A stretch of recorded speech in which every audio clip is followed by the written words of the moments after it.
Hi everyone, welcome to the Cosplay Crunch. Each week we sit down to talk about all things cosplay, including personal experiences, useful tips and advice, horror stories and hot takes, and sometimes the latest news and drama.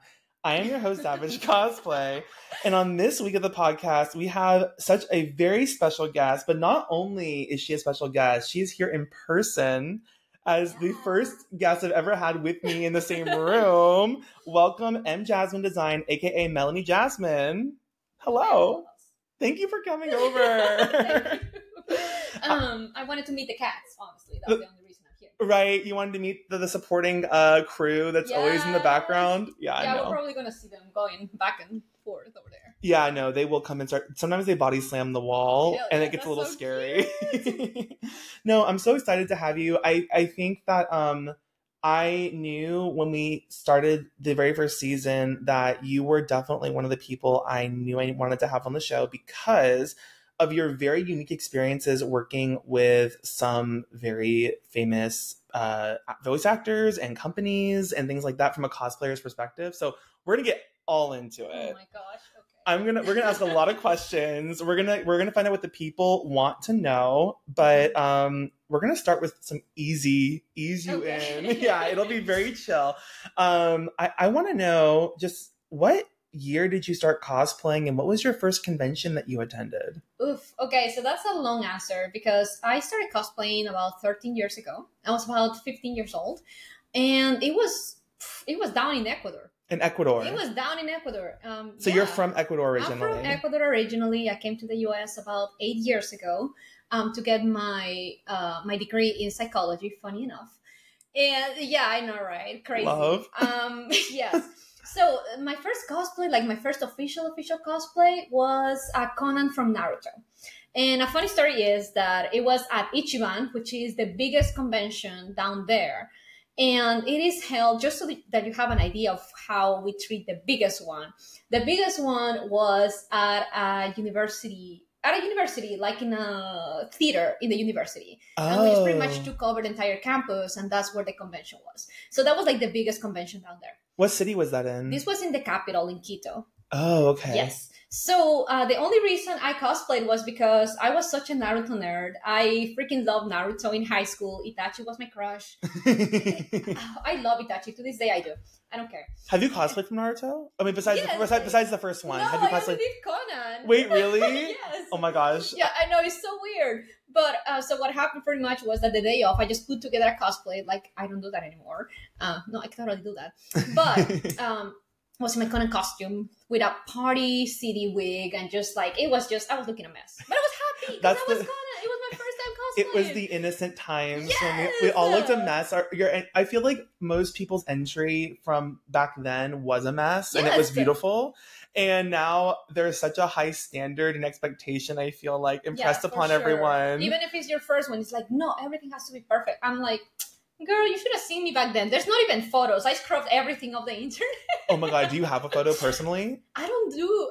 You don't I know? don't. No? I don't even have a single photo of my first cosplay. But that's also because this was way before that whole social media thing. Right. Like, I believe I created my social media page right after that because I saw how much people liked it.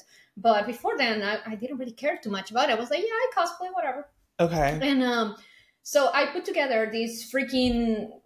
It didn't look great, I promise. And my friends, as a joke, signed me up to the cosplay contest. And I was there in the audience, and then they start calling my name, and they're like, Melanie Jasmine, that's Conan from Naruto. And I'm there in the audience like... No. Who? Wait. Like, coming over. And then the guy who was like, helping the cosplayers up the stage comes and grabs me. And they just kind of hold me by my hand, and I walk up to the stage. And then I'm on stage, and I'm like, hi, I'm Conan. And you had no idea? I had no idea. And then I had some paper shurikens in my hand. I just kind of threw them at the public. I didn't know it was against the rules. Apparently, I hit somebody with an eye. He came to see me afterwards. He was like, hey, just so you know, you hit me with a shuriken in the eye in the audience. And I was like, I am so sorry, dude. I did not mean to. I was freaking out. He was like, no, I actually love this. And I was like, okay, good for you, man. But I'm sorry for the record. There is so much to unpack there. But I think the biggest thing for me is that you were like non-consensually signed up for a cosplay contest. No, my first thought it it was funny because I was so excited about it. Oh my God. No, yeah, it was literally like a deer on headlights on the stage. And I didn't know what to do. So I threw those shurikens and then I ran away. But this is where it gets good. After seeing all that, I was like, you know what, bitch? Next year I'm going to come back and I'm going to win. Did you? Why? Because I'm petty like that. Yes. Yes, I did. The next year I made an angel woman. Is that how you pronounce it? Oh, what? In Spanish, we say angel woman. What is that from? From Digimon. The big angel girl that evolves from the little cat, the white cat. Your guess is as good as mine because I have no idea. Okay, we're going to have to find a photo to put in here. So, like, imagine clip art of angel woman here. Okay. So it was like a big angel with like a helmet and a wig, and it had like 8 wings and everything, and a floating scarf and everything. And I spent like a good 4 months making all that. And again, I knew nothing about cosplay. I knew a little bit about sewing, a little bit about making props, but I just kind of figured out how to make it happen because I was like, I looked like a fool last year, but no, this year I'm going to look amazing and it's going to be great and I'm going to win. You know, when you go into a cosplay competition, you have to go with the mentality, I'm going to win. Yeah, I'm going to slay no matter what. So even if I didn't, I had to still have that mentality. Like, we're just going to slay. We're going to look good on stage. And I'm not going to look stupid like I did last year. Right. And that's what I did. I couldn't believe it. But when they announced the winners, like, you know, they went like 3rd place, 2nd place. And after they said 2nd place, I was like, yeah, I didn't win. Well, I tried. And then they were like, 1st place, Angel Woman. I was like, what the fuck?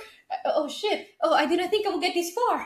I was like, plankton, and then I just walk on stage. Did you have a cosplay handle at that time? Or was it like just your name? Kinda. So like the whole story about my cosplay handle is that, again, back then there was no really social media. Like people didn't really care too much about social media. Mm-hmm. So the main thing that I was known for was making wings. Oh. So they were kind of my thing. Like I did a Hatsune Miku costume that has the wings. Oh. I did Angel Woman with the wings. I did Kanade from, I forgot the name of this anime. It's about these high schoolers who die and go to heaven. Oh. Angel Beats. Okay. Okay. Yes. Okay. So yeah, I did her. So it was like wings were my thing. So my handle became Hane Cosplay because Hane is the Japanese word for wings. So it was like, well, that's just wing cosplay. Cool. That's all I really need because I didn't really care too much about social media. Right. Like people keep asking, sure, here's a little something.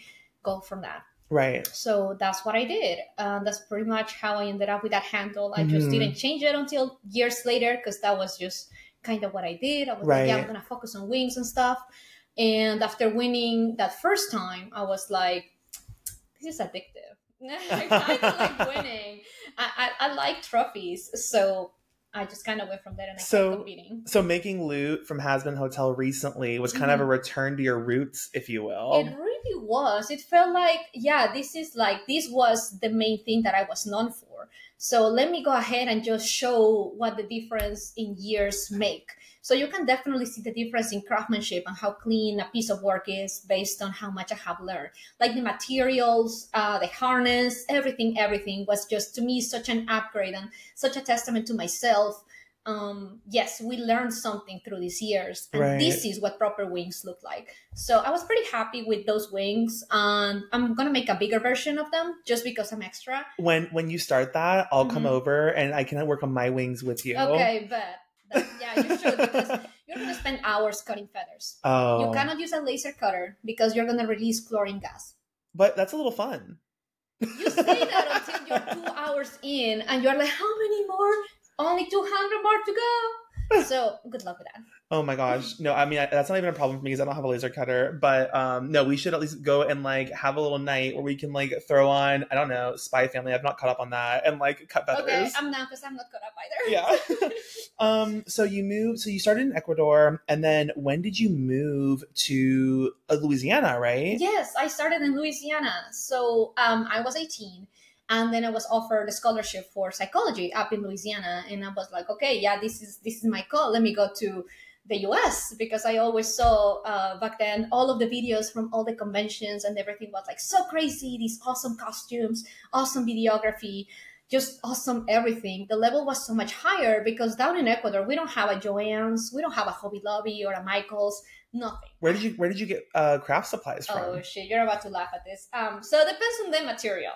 For example, if I needed fabric, I had to go to the stores that will sell the rolls of fabric to pretty much sweatshops. So so you will have to finding fabric was not the easiest thing, because it was not necessarily expensive. It was just hard to find.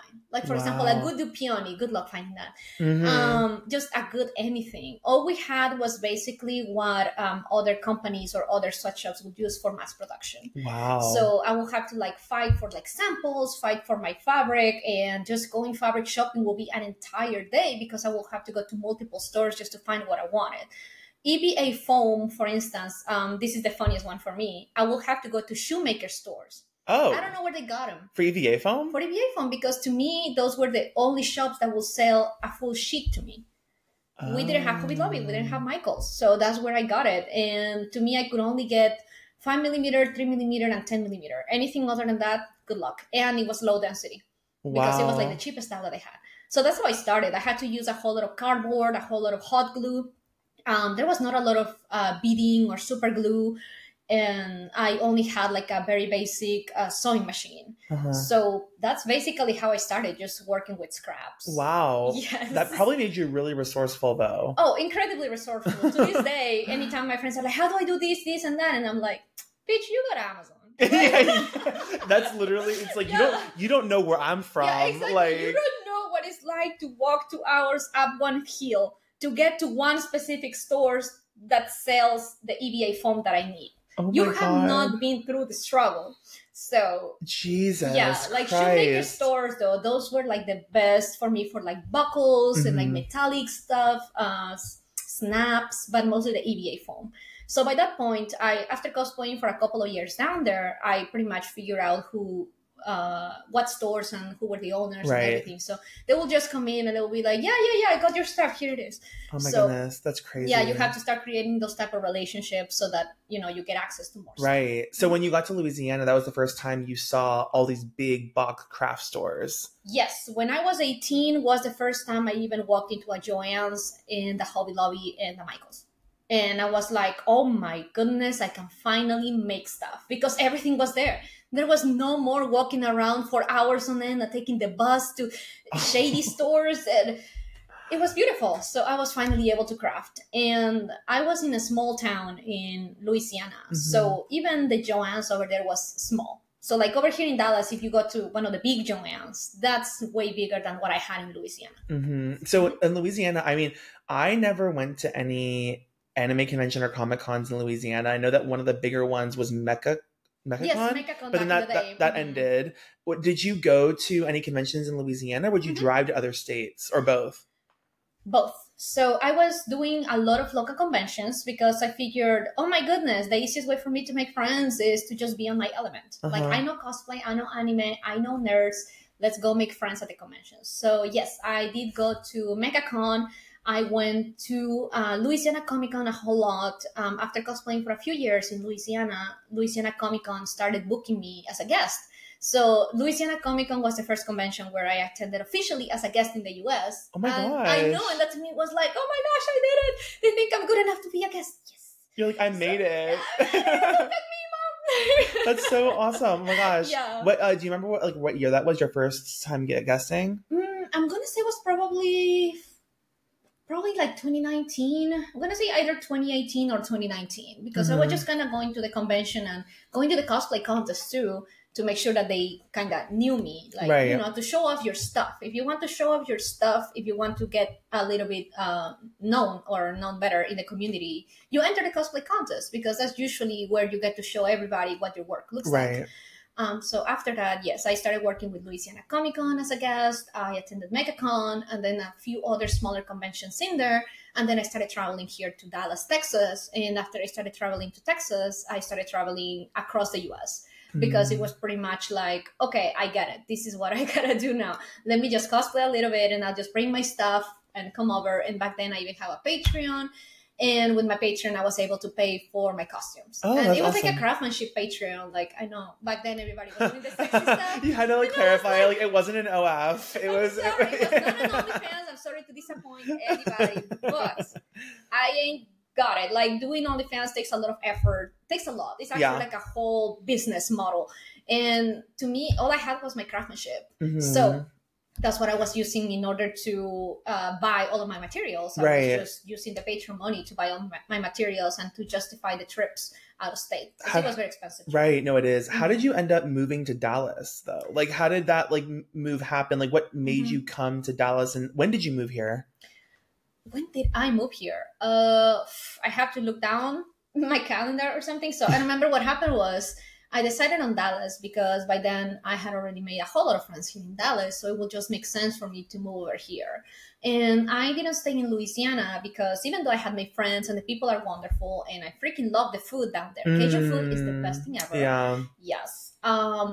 I didn't stay there because I felt like if I wanted to grow on my craft, if I wanted to go to bigger conventions, if I wanted to participate in bigger contests, I had to move to a bigger city. Mm-hmm. And Texas is just way bigger than Louisiana. So I figured, hey, there's more opportunities, more stuff to do over there in Texas. Right. And I was already traveling here to Dallas to buy fabric and stuff. Oh, you were? Yeah, because the journals that I had over there was too small. Right. And I felt like I needed more stuff. And I like buying online, but I like touching my fabric first. Mm-hmm. So I started coming to Dallas a whole lot. I made a lot of friends. And the day after I graduated in Louisiana, literally the day after, I packed everything up and I moved over here. Just like that. Oh my gosh. That's so like, I feel like you're literally a world traveler, and it's just so inspiring, I guess, because it's crazy to think that you're just like, oh, I'm in Ecuador. I'm going to leave like all the people I know and all the family I have, and I'm going to go do my education in a state, in a country I've never lived in before. Yeah. And then, oh, I did that. Now I'm going to go move to a bigger city that I've never lived in before. You knew some people here though at that point. Yes, so it wasn't I knew some. Yeah. It wasn't as scary, but still, like that's crazy. Yes. Oh I love doing crazy stuff, and to me, it's like preparation meets opportunity. That's wild. Okay, so I wanted to know what. So okay, I alluded to this earlier, but the first time I saw you on social media was when you were making all of your crazy Overwatch cosplays, and from Blizzard. Was it mostly Overwatch or all Overwatch, or have you done other like Blizzard Hearthstone games and stuff like that. Okay. I did do one Hearthstone cosplay. I have not done anything from World of Warcraft. It was mostly Overwatch, honestly, and it was just because, as you know, there's not a lot of representation for. Let me rephrase this. There's a lot of representation for Hispanic women in the media. But a lot of them back then, I felt like they were mostly stereotypes. Right. A whole lot of stereotypes. So the moment Blizzard actually released a character that was cool, smart, techie, and all of these other things, I was like, yes, this is all we really wanted. We wanted a character that's not just your classic Hispanic bimbo. I'm sorry, but that's sometimes what happens in the media. They just put us on this little bracket, and they're like, this is all Hispanic women can be. And that is not true. I mean, that's the same thing for gay men and like for LGBT people for the longest time. That was like, oh, them being queer or gay was their defining character trait. Exactly. And that's the only reason they're written into the media. It's not just part of who they are. And the same way that Hispanic women were like, oh, like being Hispanic, having trouble speaking English, or like that's their own whole personality. That's their whole shtick. Right. Like, I don't know, being the cleaning lady or being all of these things, but none of them I felt like represented me. I was like, where are the badass Latinas who are out there just hacking shit and causing trouble and just being sassy and doing all of these crazy things? I couldn't find many in the media. Right. So the moment they released Sombra, I was like, oh my gosh, finally, a character that I can identify with. Right. And probably a whole lot of people who are a minority in the LGBTQ community, or just a racial minority, or like a religious minority, when they see a character that they are like, oh my God, finally we have something that encompasses so much more than the classic stereotypes that we are used to seeing. It's like, yes, I must do this. No, I agree. I felt that way first, actually, with very happily timed with Yuri on Ice, because Japanese media and anime and manga, they gay bait a lot. Yes. Like, they don't actually have gay characters, but like they like pretend. So the fact that Yuri and Ice brought like the first like actual like gay like pairing romance into like an anime, I was like, oh my god, like it resonated so strongly, and I didn't realize up until that point that like there wasn't any before that, really. Exactly. So I completely get what you're saying from like a different perspective. But so Sombra was your first cosplay that you made? No, I made it as other cosplays here in the US, but I meant like from Overwatch or from Overwatch. Blizzard, from Blizzard. From Blizzard. No, actually, the first one from Blizzard had to be Lunara from Heroes of the Storm. I made an entire deer backside, an entire deer butt with the legs and everything, and it moved. And funny story is, I know the whole thing with like the horns. She had deer horns, and down there in Louisiana and here in the South in general, hunting is incredibly popular. Right. So I was able to find a pair of actual deer horns, no problem. But those are the type of horns that fall off the young deer, so no deer were hurt in the process. It's just that you can just find no deer were hurt in the making of this costume. Exactly. They were just laying around. We have a lot of deer down here. We do have a lot of deer laying around. So much deer. So I used those. I had my own hair. I had my wig. I had my deer butt, and I entered the Acon cosplay contest. And that was the first Acon that I attended here in Dallas. Where was it? Like what venue? The Anatole. Oh, right love. Before they moved on to the other convention centers. That was my It was the first, last good Acon. That was my first Acon. And I'm It so was also my first Acon. Yeah, I was so happy I got to go. Rip that venue. But so that was your first time that you made a Blizzard costume and competed at Acon. Yeah. Wow. A funny story is that I came all the way to Dallas from Louisiana. I knew back then I didn't know nobody because it was my first convention here in Dallas. And I just came with one friend from Louisiana who liked also anime and stuff. And I was like, hey, I'm trying to go. Do you want to go? And he was like, yeah, I'll go. So we both came over here. And then I remember, I think I told you this story before. I stood in line for like over 30 minutes just to meet Yaya Han. Because yes. It was such a good moment because I was like, oh my gosh, she's here. Yeah. Finally, I get to meet her. So that to me, I will say that one time holds like a very special place in my heart because it was the first time that I got to see in person one of the people that I really admired for afar, a continent away, in video, all of these videos and photos that I had been seeing. And then finally she was right there. And I'm like, oh my gosh, I get to see her work in person. This is such a privilege.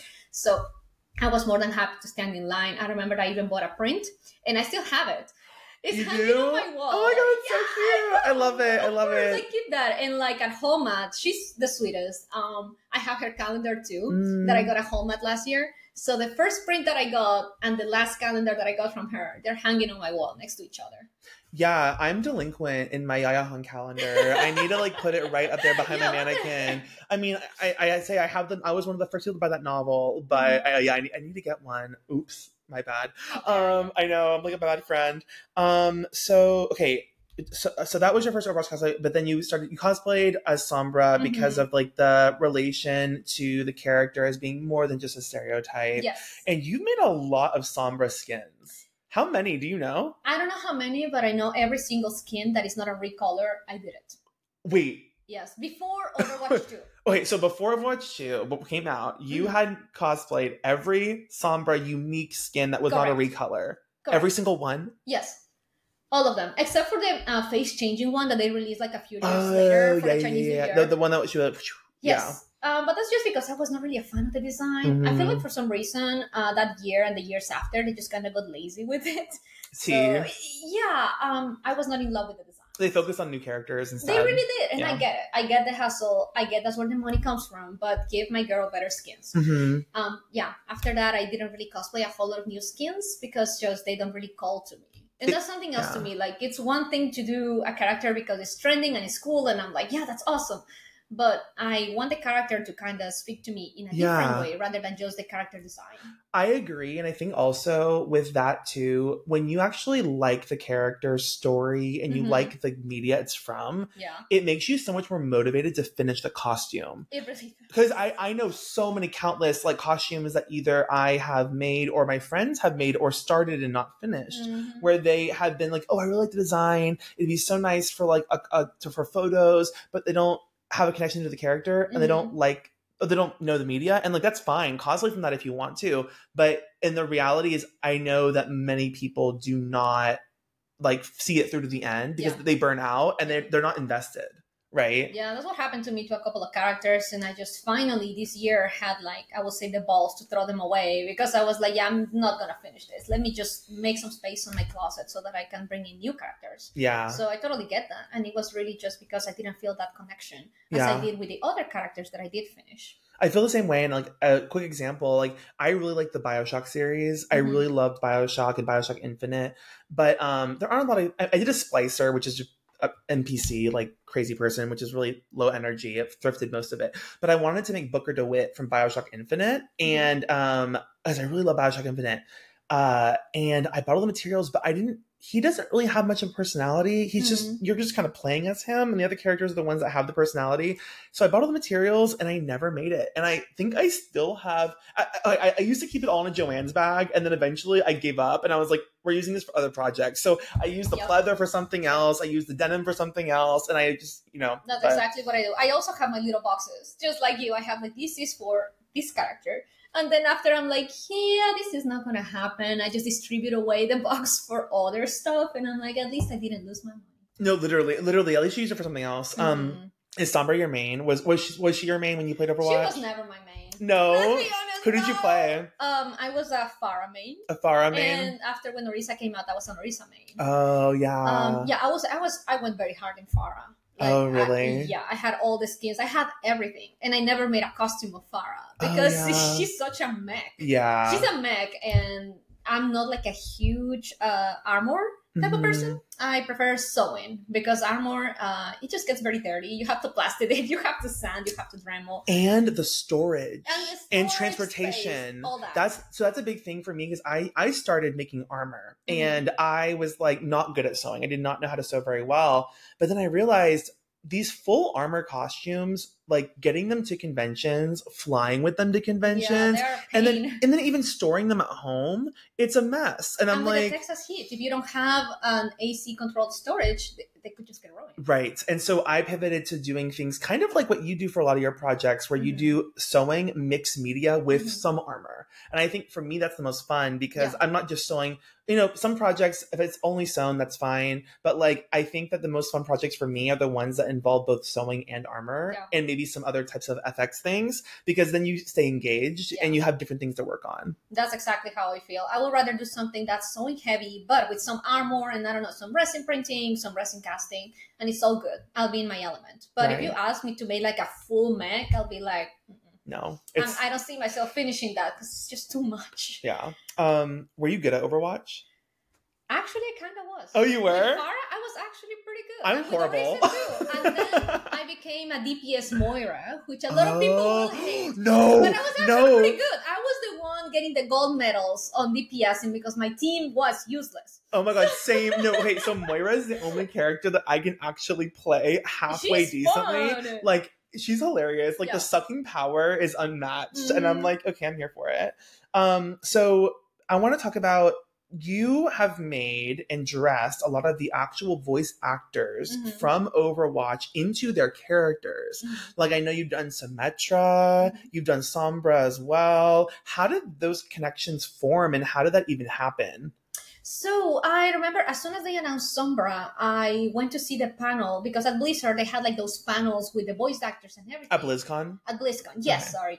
BlizzCon by Blizzard. So they had the voice actors in a big panel. And the year that they announced Sombra, I got to see Carolina in person. And I was like, oh my gosh, she's such a badass in game, but she's so sweet and cool in person. Like, she seems like someone I will hang out with. So I remember they came to a convention here in Texas. It was Carolina and Angeli. So Sombra and Symmetra, they were doing like a duo thing as Overwatch voice actors, and I met them there. And that year, I made a chancla for Carolina. For those who don't know, a sandal? Yes. wait. No, but hear me out. Let me finish. I decorated it. It was like a Sombra chancla, so it was all decorated as a Sombra thing. And I was like, I stood in line and everything to meet her, and I was like, hey, Carolina, I think this is missing from your kit. And I gave her the Sombra chancla, and she laughed her ass off. And she loved it because it's a staple for every Hispanic household. Like, if you haven't been hit with a flip-flop, you did not have a childhood in a Hispanic household. if you haven't been hit with a flip-flop, you're only getting half the story. Yeah, exactly. Oh my God. So I gave that to her, and I don't know, since then we just kind of connected via social media, and same with Anjali. And then I believe it was just a few months later, we were lucky enough that we were both guesting at a convention in Alabama. I'm going to say it was either Arkansas or Alabama. There are conventions in Alabama? Yeah, I know, right? Interesting. Yeah, I know. It also blew me away. Yeah, I guess there at a convention in Alabama and another one in Arkansas. So I don't remember which one it was. It was one of the two. We were both guesting, so we just kind of had the chance to talk a little bit more because we had to be there earlier and leave a little bit later. And then that Sunday of the convention, it was a bit slow. So I was dressed as Sombra, and she just kind of borrowed my coat.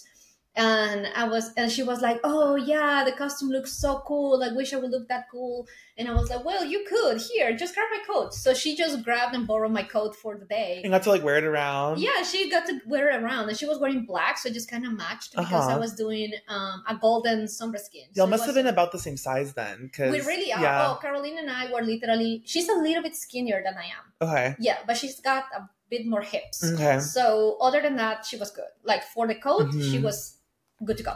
So she wore the coat all day, and then she loved it. And she was like, would it be too crazy to wear a full Sombra costume? And I was like, no, you want to talk about that? And that's kind of how it happened. After we did it, we did like a full Sombra costume. And then just Anjali, who is friends with Carolina, was like, oh my gosh, I want to. And I was like, okay, cool. What are your measurements? I'll get you in. Is she the Symmetra voice actress? Yes, okay, gotcha. That was Symmetra. And then after doing Sombra and Symmetra, we did a couple of skins. And after that, I got not a call, but a message from Lucy Paul, which is Mercy. I was like, yeah, she was like, would it be too crazy to cosplay Mercy? Ha ha ha. And I just kind of slid in her DMs, and I was like, hi, Lucy. You want to cosplay as Mercy? Oh my God. Wait, so that's so wild that this was all kind of just out of circumstance. Literally that all of just this happened. Out of circumstance, yes. But the one thing that I will mention is that it all had to be approved by Blizzard before I got them. Oh, really? Yeah. So you making the costumes for them had to be approved by Blizzard? Like, in what way who had to sign off on that? I think it had to be back then, and I may be wrong. I think it was, I don't remember because this was years ago. Right. Something like the head of PR or something like that. Okay. I don't remember, but we did have to email a couple of people and ask them if it will be okay for them to dress up as the characters because it's Blizzard property and they work for Blizzard. You would think that you can just dress up because it's fun, but apparently it's a little bit different when you work for the company. I guess so, because I mean, we were doing Overwatch cosplays and we don't email Blizzard asking for permission. Exactly, no. Right. Dog, but it's a little bit different when the people that you're dressing up are working for the company. That's so cool. So did you ever cosplay with them like while they were in cosplay as well? Yep. What did you wear? So I was Cyberspace Sombra, so like my blue and white Sombra. Oh, is that the cover for the album? The one that you sent me? Yes. Okay, so it's the album cover. Yes. Okay. So it's that one. And Carolina was dressed as the Bride Sombra, so the Halloween skin. We did it all for Halloween. And Symmetra was the Dragon Symmetra. My favorite. I know, it's still my favorite to this day. It's such a good skin. Oh my God. Did you make that one too? Yes. You were booked and busy pumping out Overwatch costumes for yourself, for everyone else. You were supplying like the entire world with these costumes. I had to. I wanted to, because to me it's like this is what I get to share with the world. So I'm just gonna keep pumping on costumes and dressing up people because that's what I always wanted to do. I not only get to dress myself, but I get to let other people see how much fun it is to dress up as a different character. Right. And a lot of people didn't recognize them at first when they will see them until they talked. Until they said their voice lines. Freak out. Oh my God, that's such a gag. Oh my God, wait. That's also crazy. It's so wild because I think whenever I saw you, like I said, on social media was the very first time, and I thought, oh, she must like work for Blizzard, or she must be like a professional costumer that like, you know, works with these companies and like some agency. I did not know anything, but hearing that you just started this as a fan, you started making costumes as a hobby, and then it like, and you didn't even, you know, pursue it as like a career. You went to school for psychology. And then it kind of just over the course of your life kind of just shifted and molded its way into a point where like this has become your life. really, that's what happened. I did get a job in psychology. Well, during all those years, I was working as a social worker. Oh. Yeah, helping victims of domestic violence who Wow. will speak Spanish mostly. So that's when my Spanish came in handy. So I was making costumes and doing all that while I was also doing that other thing as a full-time job. So I was doing both things at the same time, and it was very busy. Right. But they were both things that I really, really enjoyed, and I really felt like I was just giving back in some way to the world. So. No, I agree. And it's so special to have something like that. And even for me, like my work is like not nearly as impactful, I think, as what you were doing, but just having cosplay as an outlet is so important because it creatively fulfills in a way that you can't get like anywhere else. Yeah. Just wanted to mention, you cosplayed as Candela from Pokemon Go. Yes. You had to think about it. I can't believe, because I didn't know you were a Pokemon fan. I mean, I guess at the time, Pokemon Go was the phenomenon. It was the craze. And like I cosplayed as Spark. And that was like a really fun time for me. That costume has gone to the trash. My Candela went to trash. Yeah, it was long gone. At the time I thought I was the it girl, because I don't think anyone really had made Spark's like jacket properly. Most people had just like, done HTV on like a hoodie or something like that. But I like made the jacket from like all different kinds of pleathers. I think I actually used the gold Ultra Preme from Yaya when it very first came out for that. And I thought I was stunning. And everyone else did too. They were like, oh my God, you look so good. But then like looking back at it now, I'm like, this was the most rough jacket I've ever seen in my life. I think that's all of us as makers. When you look back at your work, you're like, oh my gosh, this is so messy. Oh my gosh, I should have used a different of your own work, right? Yeah. Oh my gosh, why didn't I search this? So I think just being able to say that nowadays just shows you how much you have learned over the years. So I'm actually pretty proud of my costumes, as raggedy as they are. Yeah. Because back then it's the best I could do. But and they're milestones. Exactly, they're milestones. I feel like with each one of costume, I got to learn a new skill, or I became a little bit more critical of how some seams were, or how to put in a zipper. I was just like, okay, slowly I am learning. These are my reps, and this is how I get better at it. Right. No, I agree. I just had to throw that out there because I was just like, oh my God, you did Kendall. And I was like, if we had those costumes in a different time, we could have done photos together. Well, that's something funny. I was down in Ecuador for the summer, and I saw that Candela came out, and I just literally grabbed some fabric and my old sewing machine that I had still laying down there, and I was like, I'm gonna make it real quick. So I made it in a day, and then I borrowed my aunt's dog. It was a golden retriever. For what? To dress it up as a Pokemon, bitch. Obviously. I gotta have my Pokemon. I was like, for what? What did you need a dog for? Oh my God. I needed a dog, and like she lived like 30 minutes away walking up a hill. So I walked a hill 30 minutes up and 30 minutes down just to pick up and drop off the dog. Why was your entire journey in Ecuador walking up and down hills? Because I didn't have a car. Oh my God. So yeah. That's hilarious. Okay, so I wanted to go into Nishi Fest wrap up, because we've done a wrap up episode of the convention before. I did not want to like do a whole wrap up for Nishi Fest, but since you were a guest there, a guest of honor for cosplay, and I was attending there as well, I got to see a lot of friends that had traveled from all over, and it was really fun.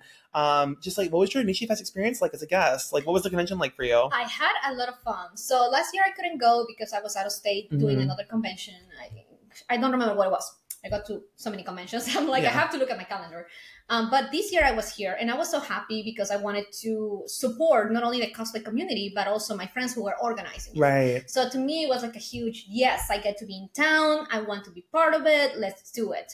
And I really loved that it just felt like a whole lot of seeing the people that you know and that you love and that you actually have time to hang out with them. Yeah. That was to me one of the best guesting experiences, because usually it's really busy, really, really busy. You're either running around to photo shoots, or you are running, or you're just in your table signing prints, or like selling your stickers and do all these things, or like doing media appearances. But on this one, I actually had time to chill and sit down at my table for a bit and just kind of enjoy the company and enjoy all of my friends who were also having fun in there. And yes, all of the guests from out of town that I got to see that I don't usually get to see unless it's a big convention like Katsucon or Expo or all of these. DCs, and all those conventions are just like so full of stuff to do that it's really hard to catch up with the people that you care about. I agree. I think for me, a lot of the cosplay guests that were there, I only see at KatsuCon pretty much every year.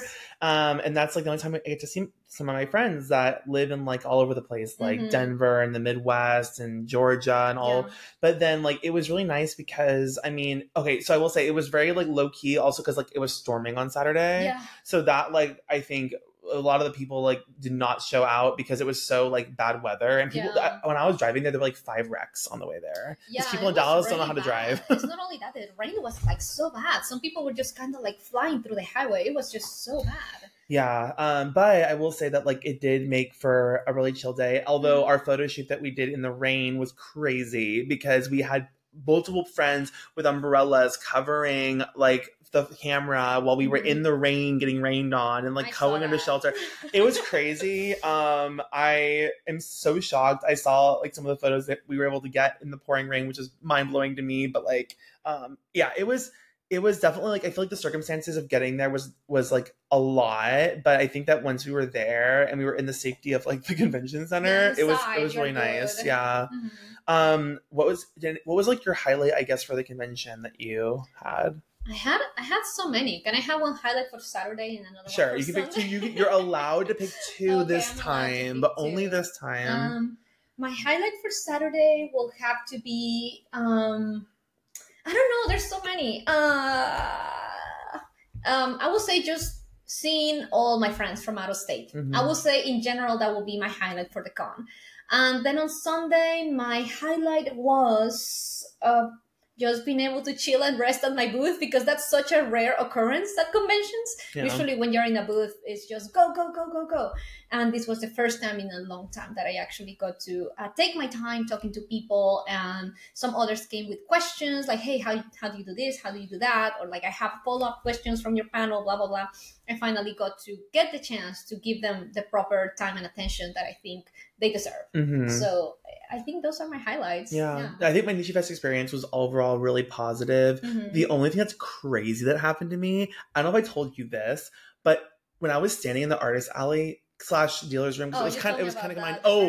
A man came up and grabbed my head, grabbed my wig, and like I felt someone like, okay, I was standing there, I felt someone yank, I felt my head, like my wig like moving, and I was like, this isn't fucking happening. I was like, in my over a decade of cosplaying, this is not happening. Not on today. So I turn around and there's this man staring at me, and he's like, oh my God, like your wig is so, your hair, no, he said your hair, didn't call it a wig because it wasn't a cosplayer. Your hair is so crazy. And then he starts grabbing me, like he grabs my like body, and he's like, oh, and you're so sexy. You're like the sexiest guy. And I'm like, I was literally like, I'm not usually at a loss for words, but I was dumbfounded, and I was like, and then so my friend Sammy, Stitch Crimes, was cosplaying with me.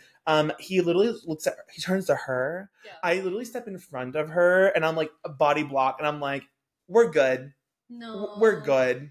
No. We're done. I would have slapped someone. Like it was in the moment. I was so fucking baffled by what was happening. I was like, this has never happened before. So I was so shook, and I left. And of course, after the fact, I had all these witty remarks. I had all these things I could have done. It's always after, but I was like, girl, really? In 2024, we're grabbing people's wigs? Yeah, no, just don't touch cosplayers without their permission. Do not grab their wigs. Do not grab their costumes. Just don't touch them unless you have permission to do so, period. And it wasn't just like, oh, lightly touching it. I felt the yanking. And then I had to like fix the wig. And I was like, he was trying to scalp me. He was trying to scalp me in the middle of Nishi Fest. Anyway. No, it was really fun. Oh, do you think there's going to be a fall 2024 Nishi Fest? I sure hope so. Because they said the promo said spring 2024, and also the awards of the contest said spring 2024. Did they do a fall show last year? Apparently, and this is my first Nishi Fest because I moved from Chicago and I never went to any of the other ones because I wasn't living here. Apparently, one year they did a spring and a fall. Yeah. I remember that, but I can't remember if last year they had a fall show. I don't know if it even happened last year, did it? That's what I will have to check my calendar again. I have to check my calendar. I'm that organized. All conventions are on my calendar, but I don't remember. I don't there know. was a full show. I wonder if there's going to be one. Because I know it used to be one day, and this year it was 2. Correct. So I don't know. We'll have to see, I guess. But, like, that's the conspiracy theory. I mean, we'll see if ACON comes back in the fall, too. I don't know. They haven't said anything. So I don't know. No one knows. I don't know. It's in the limbo, kind of. Okay. Hot topic. I want to talk about hiring cosplayers for color at an event, but not paying or comping them a badge to attend the event. So, example. So, okay, I'll reference it to my homosexuality for a second. Okay. Gay clubs, right? Okay. Gay clubs will sometimes want to hire drag queens or like personalities for like color at the club to draw people in, to say like, oh, I'm at like this bar, like post something, a story or something, and all they have to do is exist there. Like the drag queens aren't necessarily performing if they're just hired in this way. They're just color at the event for like people to be like, oh my god, can I get a photo with you, blah blah blah. So they have no obligations really. They're just present and attending. But they're not, but those people are normally being paid something to show up to the thing. Now it seems that sometimes conventions are hiring. Sometimes conventions are hiring cosplayers for color, or they're reaching out to cosplayers to attend the event. But they're like, oh, we can't pay you anything, and we also can't even give you a badge in full. We can only pay for part of the badge. What is your thought on that situationship? Because I think it's fascinating. How is it fascinating? To me, it's like very straightforward. If you have somebody to come to your event, pay them to be there. Period. Yeah. Because at the end of the day, they are going to spend time and resources to get ready, to get in the car, pay for parking, and get to your event. So comping them a badge to me is the very bare minimum. That's the bare minimum. I think, honestly, that if a cosplayer, even if they don't have any obligations, like, hey, you don't have to judge, you don't have to do anything, you just have to go to the event, but there's still the expectation that you have to post on social media that you're going, that you have to create content. Even if they don't tell you that you have to, we all know that that is the expectation. Right. Because otherwise, why are they bringing you in? Like, pretty much for X convention, just to bring in a guest and just have them post on social media anything that they're doing or that they're even going, where's the value? Right. For them, the value is bring people in, take pictures with them, and make the attendees experience better. Which means, at that point, you're also part of the convention. You're part of the programming in some way. You're part of the convention experience.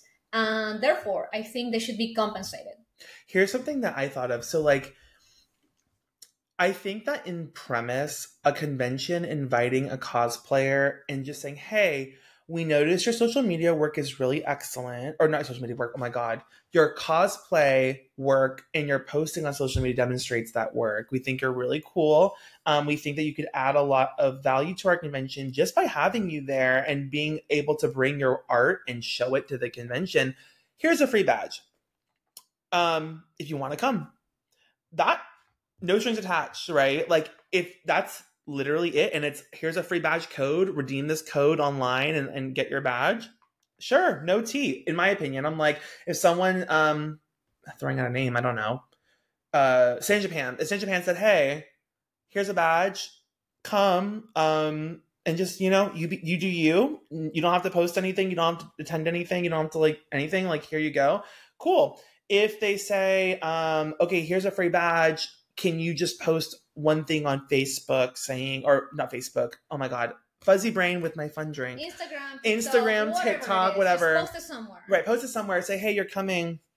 I think that gets a little more gray. It's like, okay, they're giving you a badge in compensation for a service. Does that also then require some type of compensation in addition to that? I guess it depends, right? It depends on like what your audience looks like and everything like that. If they're asking you to provide content at the convention, completely different. At that point, that turns into paying you. Oh, that turns into a whole different story. And then I guess the only other scenario is if you are reaching out to a cosplayer and guest is anywhere in the verbiage or ambassador is anywhere in the verbiage, don't tell them, girl, we got you covered for 69.825% of your badge. And then you have to pay. What the heck? No, like, give them a badge. Just give them a badge. Minimum. Like, what? Why are you? No, just give them a badge. Like, Girl, that No, was the drama. And it's like, also when you're reaching out to cosplayers, be very clear with the expectations of what you want from them. Like, oh, you want them there as a judge, or you want them there as a guest. You want them to do panels. You want them to do signings. You just want them to walk around the con and like exist, right? Yeah. Like, say what you want, Yeah. but don't like offer something, not offer to pay them, not offer to cover the badge, then backpedal and be like, oh, well, no, the next time, like, we don't need all that. I feel like when a convention doesn't really have a lot of experience either inviting guests or they don't really know what to ask, they will reach out to you with a very broad statement. And then they will expect you to tell them what you're going to do. And then they tell you how much they're willing to pay or what they're willing to give you, which I'm not exactly a fan of, because if somebody reaches out saying, hey, do you want to be at X event? I would like them to say, this is what you will be expected to do. This is the compensation rate, or this is what we can give you or what we cannot give you. It just makes things so much easier and it just goes smoother. I hate the whole back and forth of like, okay, yeah, but like, can you give me an extra badge? And then you have to constantly email back and forth to just kind of negotiate some kind of like, what are we both getting out of this? I'm very straightforward. And I also work corporate for a little bit. So I'm like very straightforward on my emails. Right. Like, these are the expectations. This is what I can do. And this is what I would like you to give me in order to meet those expectations. Now, if an event said, hey, if you can just come in and exist at our event, we're not going to say that you're a guest or anything. You're just going to be there because you want to be there. Here's a free badge. I will say, yes, okay, yeah, that sounds good. I would love to just come in, check it out for the day. I may or may not take a selfie somewhere in there, sure, and we're good. But the moment you say, no, you're going to be judging the cosplay contest, or like, hey, can you just at least look at the contestants and give them some feedback? Then at that point, we're talking about, you want me to act as an agent for your company. Right. Therefore, I should be compensated, because otherwise you're pretty much just putting somebody to work. Yeah, in some way. And we've talked about this before, right? Like different size conventions have different means and what they're able to do. And sometimes they can cover, you know, your transportation, lodging, and food, which is, if you're going to be a guest at a convention, is like the minimum, right? It really is. But some conventions have like more means, and they can offer like different things. They can offer like a fee, or they can offer, sometimes conventions take you out for like fun excursions. Yeah. Like that's a nice little like cherry on top that they don't have to do, but it's a nice gesture. And so all that being said, like, I think that in general, cosplayers should know that they bring a value and an element of programming to the conventions that they're attending, and that they are working just as hard, if not harder, than the volunteers and the staff at the event, because they're going all day long, 3 days, 4 days sometimes. And at the end of the day, they need to be treated as such and, like, you know, compensated fairly for what the convention is able to do realistically. Correct. Like, we're not asking, like, hey, pay us thousands of dollars to cosplay. No. All I'm saying is show that you appreciate and that you recognize that what cosplayers are doing actually brings value to your convention. And that way you will also have cosplayers more motivated. And, you know, it's just the fact that you are feeling appreciated and that your work is worth it the moment you step a foot on the convention center, because you know that the convention appreciates you enough to compensate you for your time. So that means that you will just have an overall better experience. And honestly, I'm also the type of person that thinks that even, you know, convention staff and volunteers should also be paid a little something, because, you know, they're working their asses off the entire weekend. Like you're saying, they're usually, I don't know, they usually have like 10-hour shifts, 8-hour shifts. And I don't know, I just really think that people's work should always be compensated, but that may just be me.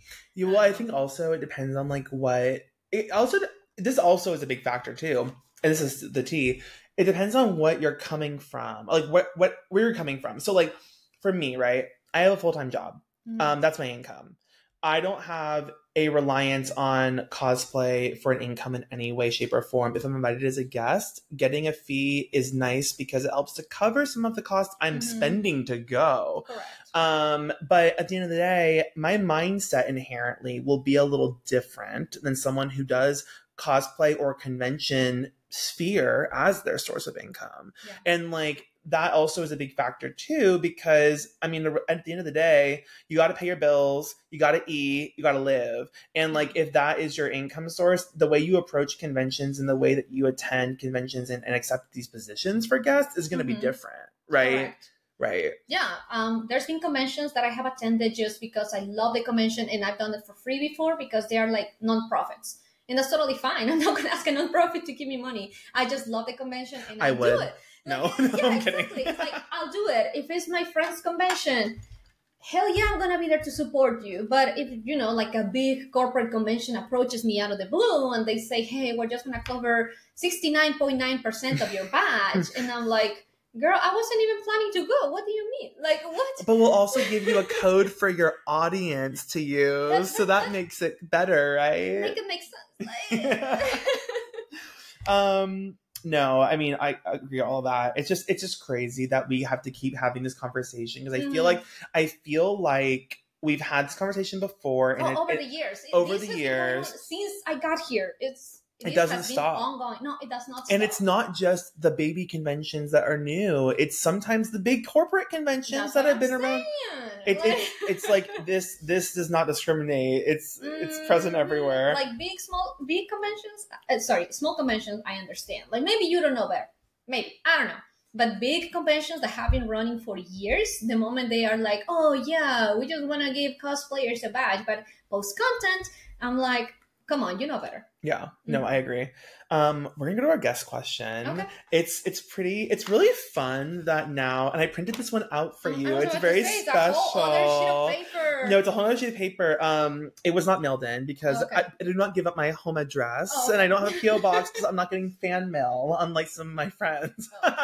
But no, it's really cool because we now have guests that are writing in and like using either the form on our website, cosplaycrunchpod.com, or send or Instagram DMs. They're actually asking stuff? No, they actually ask questions. Yeah, no, it's really nice. At first it was just like my friends. I'd be like, ask me a question because I don't have anything. But now it's people asking questions, and I'm like, so I'm gonna read the full. I'm gonna read the full question because I want to see what they want to know. Okay. All right.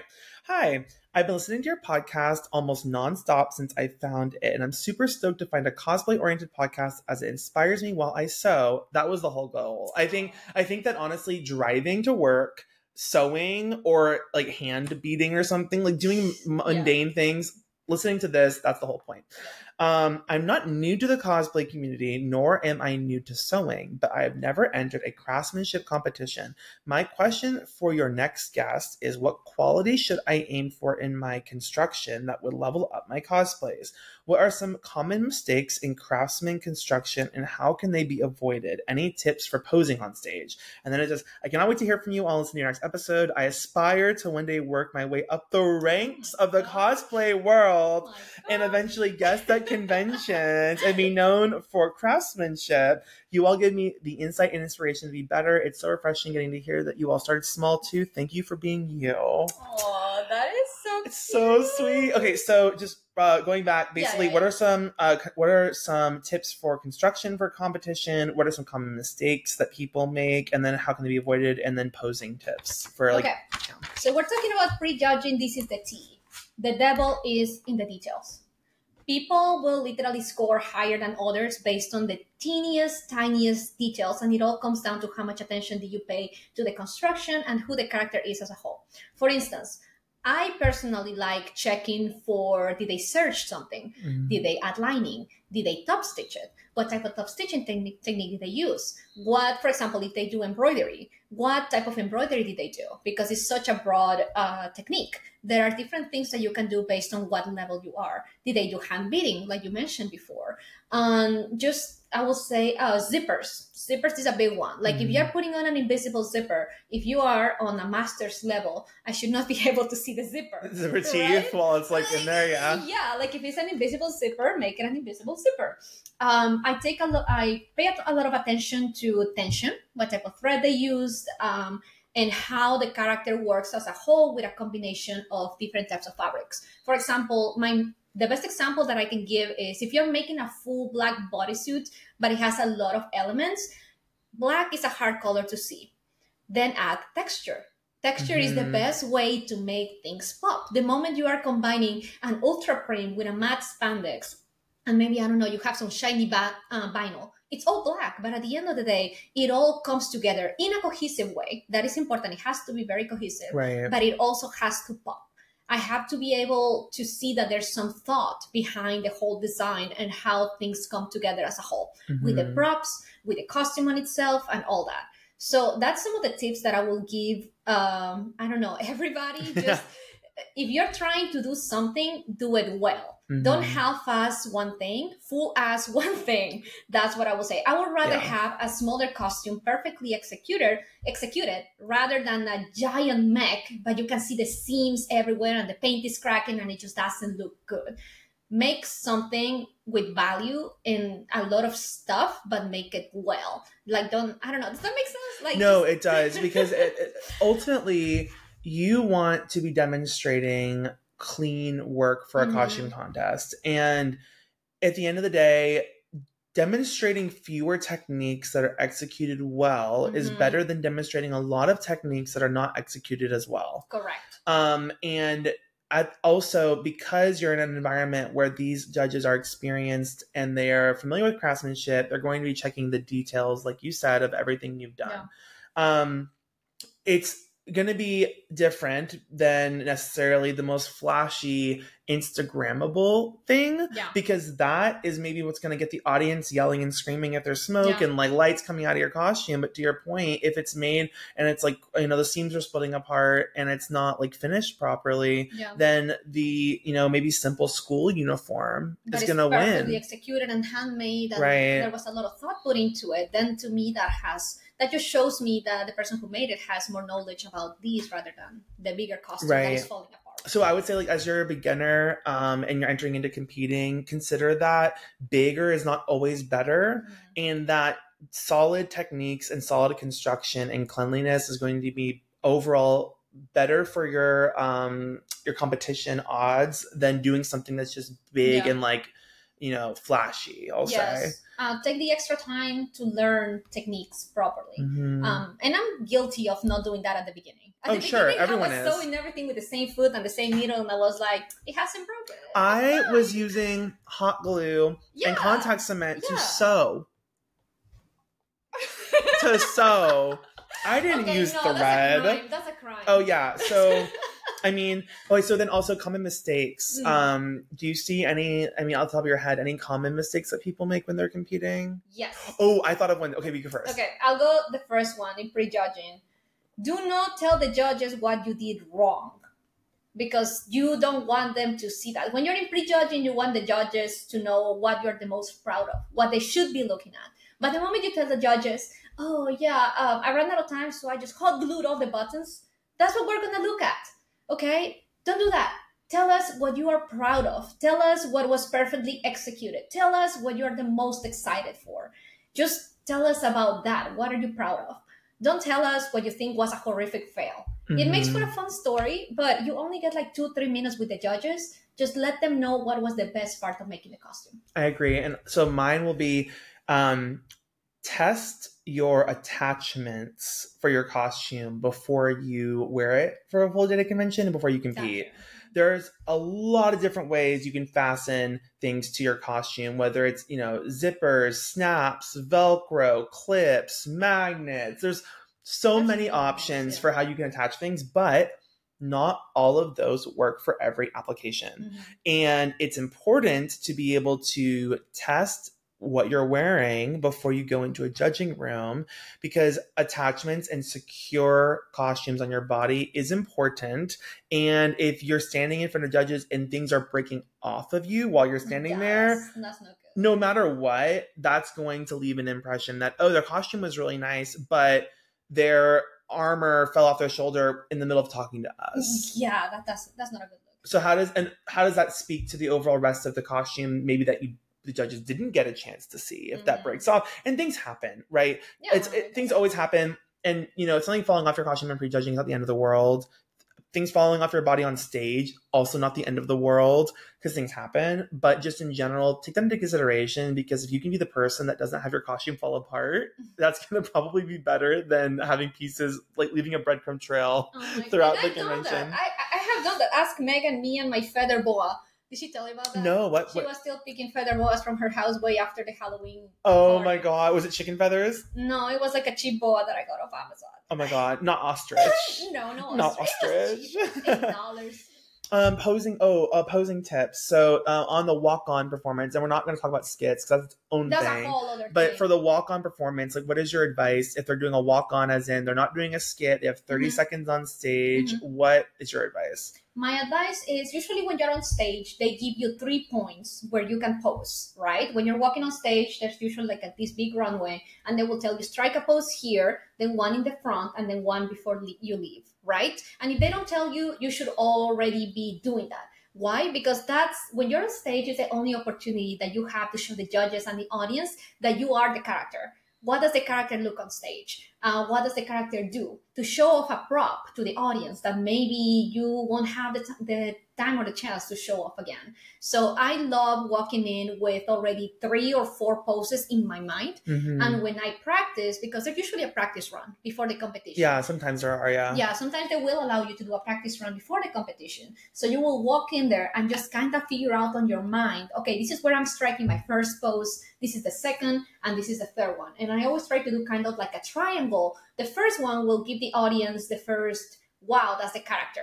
The second one, when you are closest to the audience, has to be the flashiest one, because that's when the audience will be able to see you better. And the third one, to me, is kind of like a wink, like, bye. Yeah, you know? That's a good format. I think I've been in numerous contests or judge contests where the stage presence has actually decided who won the contest. And maybe not won, but in the levels, like, oh, we were considering these people to place for this award, but this person and their costumes were virtually like they were so hard neck and neck. I have been there too. Right. Like when you just judge some people that are so evenly matched on skills, like sewing and armor wise, and like sometimes you just crunch up the numbers and they just keep it the same, and it's like it would be unfair to say this person is better when the other one is just as good. But then you see them on stage, and then that changes things. It's crazy. Like I've gone into judging where we thought we knew exactly who was going to win before the actual show, and then we saw the show and we're like, oh my god. So we had to go back to the drawing board and quickly like change some things around. And that's the other thing too. Most contests that have a heavy craftsmanship component, a lot of anime conventions will have pre-judging, so you get the opportunity to show people your work. Some contests have no pre-judging, and your only chance to show them your work is on the stage. So you have to take advantage of your full time. Time goes really slow, I think, on stage. Like I see people run off the stage all the time. They think, oh, I've been out here too long, let me leave. No, you don't know. I say whenever I'm on stage and there's 3 points, I say, okay, we're gonna walk to point 1, count 1, 2, 3, at least, because, and then go to the next one. 1, 2, 3, maybe even 4. And you can do some subtle movement. You don't have to be standing there stiff as a board. You can like move around a little bit, kind of holding the pose, but being like kind of like having a little play with your elements. Yeah. Play with your props. You have wings, show them off. If you're cosplaying Mercy, do the full pose. If you have a staff, I don't know, twist it and twirl it. Do something. Yeah. Show us how functional, light, and cool your props are. Because, people are looking from far away on the stage. Give them all the chances in the world to appreciate all of the work that you put into your costume. Make sure that every little element shines and that, you represent the character on every single one of the poses. Be in character. Be crazy. Be unhinged. Obviously, don't put not too crazy. Don't throw paper shurikens at the audience. Do not. Although that guy liked it. So anyway, it's not advisable to throw projectiles off of the stage. Throw projectiles on stage, but be your character. This is the one time that you get to be as crazy as you want to be representing your character and take advantage of that on stage. No, I agree. Oh my gosh. Okay, so we talked about so much. We got through everything I wanted to, so I'm really happy about that. I'm going to go through the outro, and then I'm going to come to you and give parting words and tell us where to find you. So, okay. All right. Thank you for joining us for another episode of the Cosplay Crunch. If you would like to ask a question to one of our beautiful guests, please email us at cosplaycrunchpod@gmail.com. You can also follow us on Instagram at Cosplay Crunch Podcast for the latest podcast news and announcements, and sometimes like little funny clips that we share on there. We curate them. as well as on cosplaycrunch.com. And if you want to see all of the beauty, go on YouTube at the Cosplay Crunch podcast and rate us on podcast platforms on Spotify and Apple. It's only on mobile and it's like kind of hidden, but if you rate us, it makes me very happy. And we might do a giveaway at some point for maybe some lovely merch if we get the ratings and you can prove that you rated us. So just throwing out there. Melanie, do you have any parting words for our listeners, and where can they find you on social media and online? First of all, thanks to everybody for listening to the podcast. I know this is very new to you and it means a lot, and I want to support my friends. So I'm going to tell everybody to go and listen to it and support us as small artists, because we love doing what we do. And this allows us to keep doing what we do. Other than that, if you want to make a cosplay, just make it. If you don't want to make it, I don't know, buy it on Amazon. It's all fine. At the end of the day, Taobao, AliExpress, Doki Doki, and make costumes. We're gonna do sponsorship. Oh, yeah, no. We're not saying their names. Just redact all of it. Redact all of it. Okay, yeah. Just beep it all. Just be like, beep. Online. No, it's fine. Get it online. It's fine. At the end of the day, what keeps bringing me back to cosplay is the experience, is the friends, it's the community. Mm-hmm. Dress up as whomever the hell you want to dress up as. At the end of the day, it's about the experience. Have fun. And you can find me on social media. I go by Melanie Jasmine or Jasmine Design. On Instagram, I'm mjasmine.design. On Facebook, I'm mjasmine.design. I'm mjasmine.design everywhere. Just find me there. Find me at your local Texas con. I'm usually hanging out in there, being a gremlin, asking for cheese and energy drinks. So that's how you get me. Summit, put the cheese traps out with the little net with the monster. Oh, you will be surprised. That works. Not a monster, Celsius. Make it a Celsius. A Celsius. Then it's done deal. Thank you so much. I appreciate you for coming over and for being the first in-person guest. Maybe more to come. We'll see. Yeah. I appreciate you and Fred, who's in the corner over there, for setting up all the equipment. He's there. Yeah, he's there. But yeah, thank you. Thank you for watching. And until next time, goodbye. Bye. Cool. It's done. Cool. Yeah, that was cool. Very easy. And now we can get food. Ha ha ha. Food.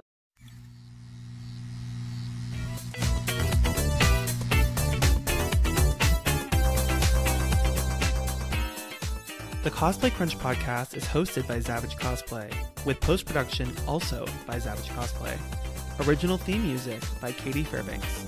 Logo and graphic design by Owl and Coffee.